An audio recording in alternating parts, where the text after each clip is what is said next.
గం గణపతియే నమః. అందరికీ నమస్కారం. పంచామృతం ఆస్ట్రోన్యూమరిక్స్ ఛానల్ కు స్వాగతం.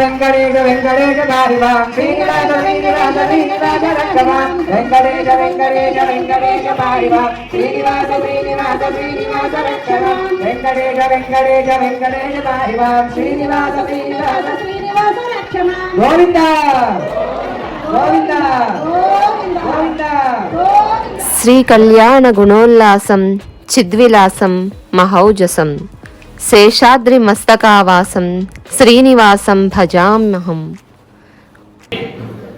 మన యొక్క పద్ధతులు, మనం చేసేటువంటి విలువ, మనం చేసేటువంటి గౌరవం మనకు దక్కుతాయి. రాను రాను కాలంలో ఇవన్నీ కూడా తగ్గిపోయేందుకు అవకాశాలు కనిపిస్తున్నాయి. కాబట్టి భక్తులందరూ కూడా గుర్తుంచుకొని తప్పనిసరిగా పిల్లలని తీసుకొచ్చేటువంటి ప్రయత్నం చేయండి. వారాహవేష భూలోకం లక్ష్మీ మోహన విగ్రహం వేదాంతగోచరం దేవం వెంకటేశం భజామహే. సాంగానామర్చితాకారం ప్రసన్నముఖ పంకజం విశ్వంభరాధీశం వృషాధ్రీశం భజామహే. కనత్కనకవేలాఢ్యం కరుణావరుణాలయం శ్రీవాసుదేవ చిన్మూర్తిం శేషాద్రీశం భజామహే. ఘనాఘనం శేషాద్రి శిఖరానంద మందిరం శ్రితచాతక సంరక్షం సింహాద్రీశం భజామహే. మంగళప్రదం పద్మాక్షం కస్తూరీ తిలకోజ్వలం తులస్యాది మనఃపూజ్యం తీర్థాద్రీశం భజామహే.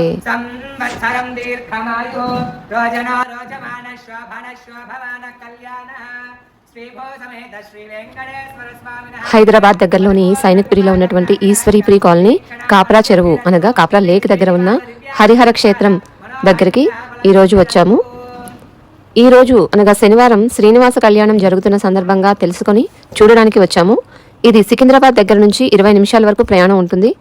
సైనిక్పురి దగ్గర ఉన్న ఈశ్వరీపురి కాలనీ కాప్రా దగ్గర హరిహర క్షేత్రం ఉంది. ఈ క్షేత్రం నందు శ్రీనివాస స్వామివారు మరియు పరమేశ్వరుడు ఇద్దరూ కొలువు తీరి ఉన్నారు. ఈ యొక్క ఆలయం యొక్క ప్రతిష్ట 1994వ సంవత్సరంలోనే జరిగింది. ఆ రోజు నుంచి కూడా ఈ రోజు వరకు ఎంతో మంది భక్తులను అనుగ్రహిస్తూ ఉన్నారు ఇక్కడ ఉన్నటువంటి హరిహరులు. ఇక్కడ ఉన్నటువంటి అర్చక స్వాములు కూడాను ఎంతో భక్తిగా ఎన్నో విశేష కైంకర్యాలను చేసుకుంటూ ఉన్నారు ఈ యొక్క హరిహరులకు. ఈ హరిహర క్షేత్రం యొక్క విశేషం ఏమిటి అంటే, తిరుమలలో ఏ విధమైనటువంటి కైంకర్యాలు ఆ యొక్క వెంకటేశ్వరునికి జరుగుతూ ఉంటాయో అదే రకమైనటువంటి సేవలు కూడా ఇక్కడ చేస్తూ ఉన్నారు ఇక్కడ ఉన్న వెంకటేశ్వర స్వామి వారికి. ఈ రోజుల్లో సెల్ ఫోన్లు కట్టుకుపోతున్నారు కాబట్టి ఏదో పురాతనమైనటువంటి కథలు చెప్తాము, లేదంటే ఆలయాన్ని తీసుకెళ్తామంటే ఏ పిల్లలు కూడా మాట్లాడట్లేదు. వాళ్ళకి చెప్పి వాళ్ళకి అర్థమయ్యేటట్టుగా ఆలయంలో చెప్పి చక్కగా ఆలయంలో తీసుకొచ్చినట్లయితే మన యొక్క పద్ధతులు, మనం చేసేటువంటి విలువ, మనం చేసేటువంటి గౌరవం మనకు దక్కుతాయి. రాను రాను కాలంలో ఇవన్నీ కూడా తగ్గిపోయేందుకు అవకాశాలు కనిపిస్తున్నాయి. కాబట్టి భక్తులందరూ కూడా గుర్తుంచుకొని తప్పనిసరిగా పిల్లల్ని తీసుకొచ్చేటువంటి ప్రయత్నం చేయండి. మొట్టమొదటి పాయింట్. రెండవ విషయం ఏమిటి అని అంటే, పీటల మీద కూర్చునేటువంటి దంపతులు తప్పనిసరిగా హైందవ సాంప్రదాయ దుస్తులను ధరించండి. ఆలయంలోకి వచ్చేటువంటి వాళ్ళందరూ కూడా ఖచ్చితంగా హైందవ సాంప్రదాయ దుస్తులే ధరించే ప్రయత్నం చేయండి. పీటల మీద కూర్చునేటువంటి వాళ్ళు అతి ముఖ్యంగా, ఎందుకంటే ఇక్కడ ఉండేటువంటి ఆచార్య స్వాములు ఎంత నిష్ఠగా అయితే చేస్తున్నారో పీటల మీద కూర్చునేటువంటి దంపతులు కూడా అంతే నిష్ఠను వహించాలి. రెండవ పాయింట్. ఎందుకనంటే వారు తల్లిదండ్రులుగా ఇక్కడ వహిస్తున్నారు. ఎవరికి తల్లిదండ్రులుగా అంటే సాక్షాత్తు శ్రీదేవికి భూదేవికి తల్లిదండ్రులుగా వహిస్తారు. అందుకే ఏదో 2000 రూపాయలు మనం కట్టేసేసాం, పీటల మీద కూర్చుంటే ఏదో ఒక వస్త్రం ఇస్తారు, స్వామివారి దివ్యమైనటువంటి ప్రసాదం మనకు దక్కుతుంది. ఇది కాదు మనం ఆలోచన చేయాల్సింది. మీరు ఇచ్చినటువంటి 2000 రూపాయలు రేపటి రోజున కైంకర్యానికి తానికి వెళ్ళిపోతారు. 10 మందికి భోజనం పెట్టాలంటే ఈ రోజు ఒకరికి భోజనం పెట్టాలంటే 300 రూపాయలు ఏంటి ఏది రావట్లేదు. మీ అందరికీ తెలియని విషయం ఏమి కాదు. కాబట్టి ఒకరోజు ఆలయంలో జరిగేటువంటి ప్రతిరోజు కూడాను వివిధ రకాలైనటువంటి కైంకర్యాలతో వివిధ రకాలైనటువంటి అర్చనలతో స్వామివారికి చేస్తూ ఉన్నారు ఇక్కడ ఉన్నటువంటి అర్చక స్వాముల వారు. సోమవారం శివునికి రుద్రాభిషేకాలు మరియు మంగళవారము మల్లికార్జునుడికి విశేషమైన కార్యక్రమాలు, అలాగే ప్రతిరోజు కూడా విశేషమైనటువంటి కార్యక్రమాలు జరుగుతూ ఉంటాయి ఇక్కడ. ముఖ్యంగా సంతానం లేని వారు ఎవరైతే ఉంటారో వారు గనక ఈ స్వామిని కొలుచుకొని 11 రోజుల పాటు ప్రదక్షిణలు, ప్రతిరోజు 11 ప్రదక్షిణలు చేస్తూ 11 రోజులు కొలుచుకున్నట్లయితే గనక, మరియు అలా చేసుకుని ప్రసాదం స్వీకరించుకుని వెళ్ళిన వాళ్ళందరికీ కూడా ఇక్కడ స్వామివారు సంతానార్థులకు సంతానం కలిగేలా చేస్తూ ఉంటారు.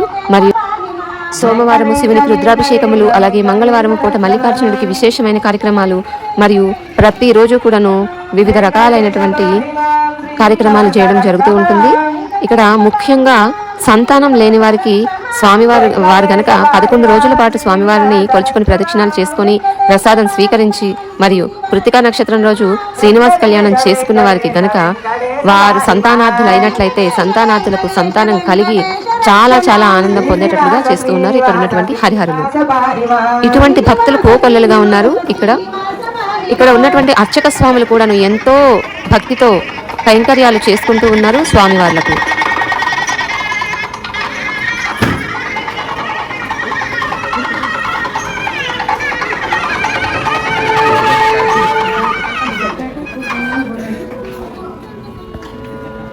జగడపు జనల వంచపు జాజరా జగడపు జనముల జాజరా సగివల మంచపు జాజరా జగడపు జనముల జాజరా మొల్లెలు దురుముల ముడిచిన బరువున మల్లెపు సరసపు ముడిపెమున మొల్లెల దురుముల ముడిచిన బరువున ముల్లెపు సరసపు ముడిపెమున చల్లన ఒప్పిడి జాగరపతిపై చల్లేరతి బల జాజరా చల్లన ఒప్పిడి జాగరపతిపై చల్లేరతి బల జాజరా సగివల మంచపు జాజరా జగడపు జనముల జాజరా ధారపు కుచుమల పై గడు సింగారపు నెరపెడి గంధవొడి ధారపు కుచముల పై గడు సింగారము నెరపెడి గంధవొడి చేరువ పతిపై చందగ బతుకుల సారెకు జల్లేను గాజరా చేరువ పతిపై చందగ బతుకుల సారెకు జల్లేను గాజరా జగడపు జనముల జాజరా సగివల మంచముల జాజరా జగడపు జనముల జాజరా బింకపు కూటమి పెనకెడి చెమటల మంకపు పూతల పరిమళము బింకపు కూటమి పెనకెడి చెమటల మంకపు పూతల పరిమళము వెంకటపతిపై వెలజులు నించేరు సంకుమనంబుల జాజరా వెంకటపతిపై వెలజులు నించేరు సంకుమనంబుల జాజరా జగడపు జనముల జాజరా సగివల మంచపు జాజరా జగడపు జనముల జాజరా సగివల మంచపు జాజరా జగడపు జనముల జాజరా జాజరా జాజరా. కార్యక్రమాల గురించి వివరాలు మరియు ఈ గుడి గురించినటువంటి ఎన్నో విశేషమైనటువంటి వివరాలను కూడాను ఇక్కడ అర్చక స్వామిగా ఉన్నటువంటి శ్రీ శ్రీ శ్రీ గిరి చక్రవర్తి స్వామి వారిని కలిసి ఆయన మాటల్లోనే విందాం. నమస్కారం అండి అర్చక స్వామి గారు. ఈరోజు శ్రీనివాస కళ్యాణం చాలా చక్కగా జరిగింది. మేము ఇక్కడే ఉండి చూసి చాలా సంతోషించాము. చాలా భక్తి శ్రద్ధలతో వచ్చిన భక్తులు కానీ మేము కానీ చాలా భక్తి శ్రద్ధలతో కూర్చొని చూసి విని తరించడం జరిగింది. మీరు జరిపించేటటువంటి కార్యక్రమాలు చాలా చక్కగా ఉన్నాయి, అద్భుతంగా ఉంది. ఈ యొక్క ఆలయం విశేషాల గురించి మీ ద్వారా తెలుసుకోవాలని అనుకుంటున్నాము. పంచామృతం ఆస్ట్రో న్యూమరిక్స్ చూసేటటువంటి సబ్స్క్రైబర్స్ కానీ ఆడియన్స్ కానీ మీ ద్వారా ఈ ఆలయం గురించి విశేషాలను తెలియచేయండి. ఓం నమో వెంకటేశాయ. ఈ యొక్క ఆలయం హరిహర క్షేత్రం, ఈశ్వరీపురి కాలనీ. ఈ యొక్క క్షేత్రమునందు శ్రీ శ్రీనివాస స్వామి వారు అలాగే పరమేశ్వరుడు ఇద్దరు కూడా కొలువై ఉన్నటువంటి క్షేత్రం కాబట్టి దీనిని హరిహర క్షేత్రంగా పిలువబడుతుంది. ఈ యొక్క ఆలయం 92లో శంకుస్థాపనని పూర్తి చేసుకుని 94వ సంవత్సరంలో ప్రతిష్టా కార్యక్రమాలని పూర్తి చేసుకుని స్వామివారు మనందరికీ కూడా ఆ రోజు నుంచి ఈ రోజు వరకు కూడా ఎన్నో విశేషమైనటువంటి కైంకర్యాల ద్వారా భక్తులందరినీ కూడా అనుగ్రహిస్తూ ఉన్నారు. దీనిలో భాగంగా మొట్టమొదటలో స్వామివారిని ఈ స్థానమనందు ముందుగా గణపతి ఆలయాన్ని ప్రతిష్ఠించాలి అని అనుకోవడం జరిగింది. ఆ రోజుల్లో వారు కమిటీ వారు ఆ రోజు నుంచి ఈ రోజు వరకు కూడా స్వామివారి యొక్క సేవలో తరిస్తూ ఉన్నారు.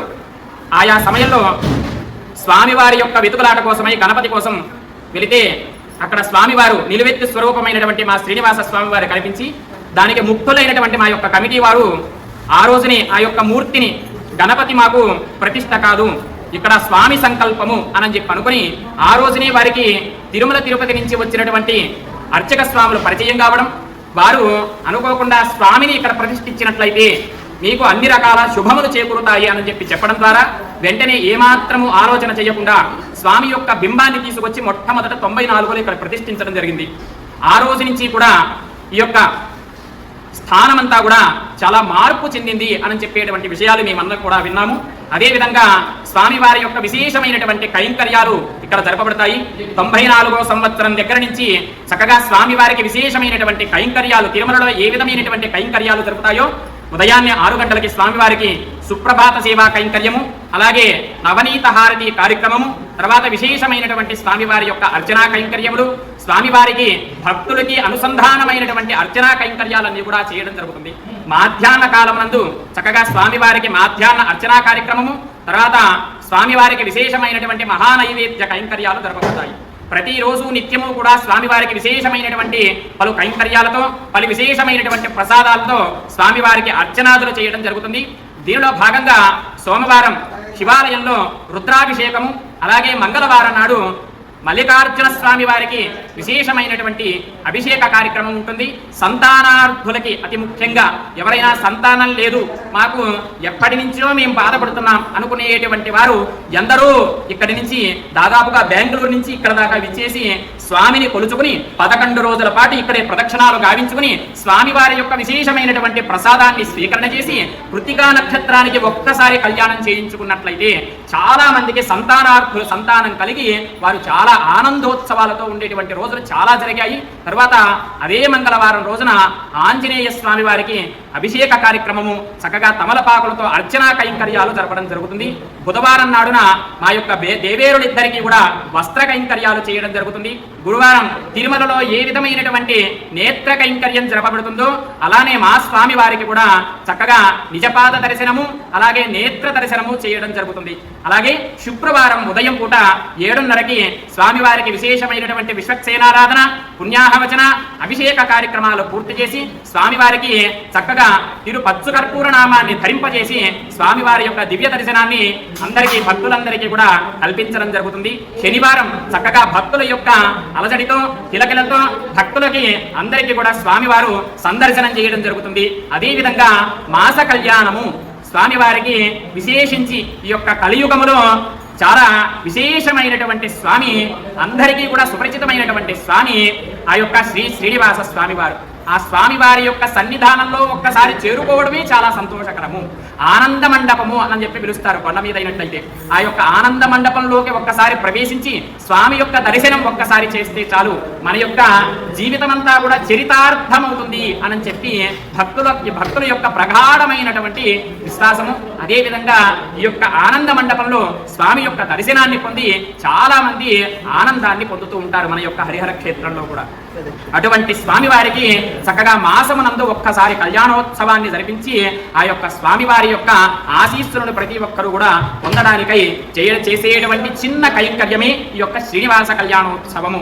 ఎవరికైనా సరే మా యొక్క ఆలయంలో అయ్యా మాకు ఈ బాధలు ఉన్నాయి, మేము చాలా రకాలుగా కష్టాలలో ఉన్నాము, మేము తేరుకోలేకపోతున్నాము అనేటువంటి భక్తులు ఒక్కసారి మా యొక్క స్వామివారిని దర్శించి 40 రోజుల పాటు ప్రదక్షిణాలను కనుక గావించినట్లయితే చక్కగా వారికి అనుకునేటువంటి పనులన్నీ కూడా అతి శీఘ్రంగా 40 రోజుల లోపలే వారికి ఆ యొక్క విపత్తు ఖచ్చితంగా కనిపించి తీరుతుంది.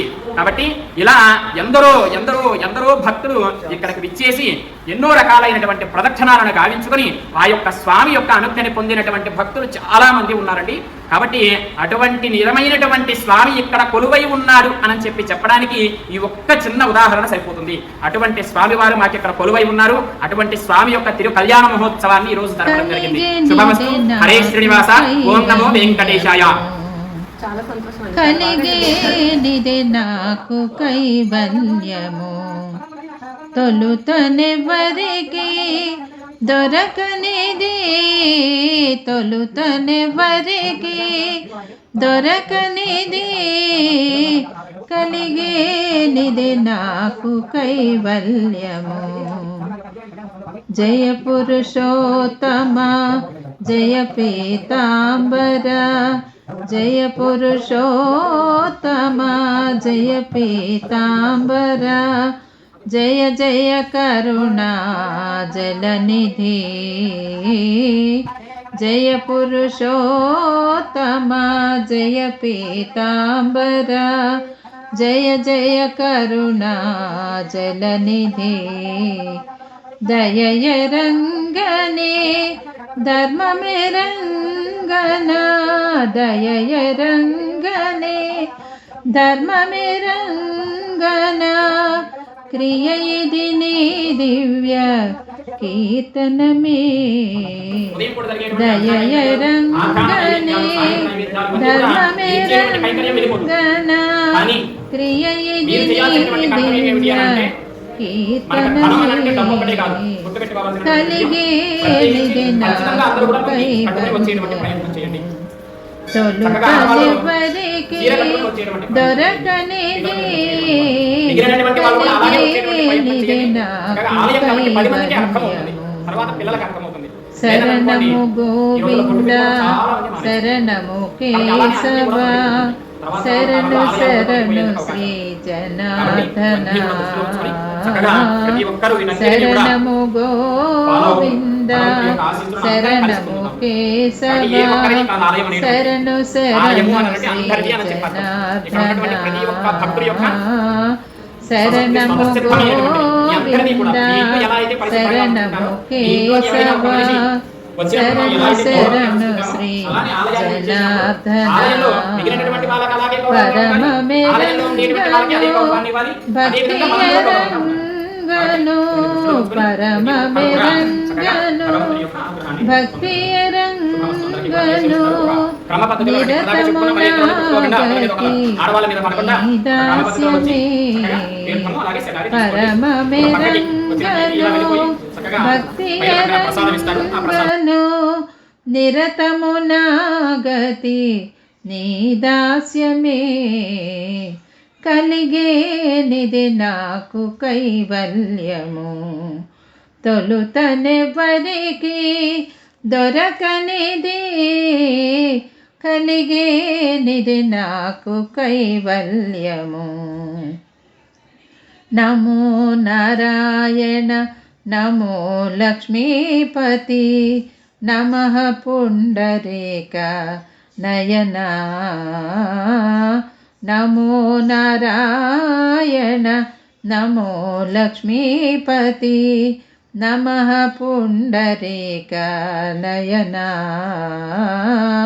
నమో నారాయణ నమో లక్ష్మీపతి నమః పుండరీక నయనా అమిత శ్రీ వెంకటాధిప ఇదేనా అమిత శ్రీ వెంకటాధిప ఇదేనా క్రమమెల్లను నీ కైంకర్యమే అమిత శ్రీ వెంకటాధిప ఇదేనా క్రమమెల్లను నీ కైంకర్యమే కలిగే నిధి నాకు కైవల్యము తొలుతనెవరికి దొరకనిది కలిగే నిధి నాకు కైవల్యము గోవింద హరి గోవింద గోవింద హరి గోవింద గోవింద హరి గోవింద గోవింద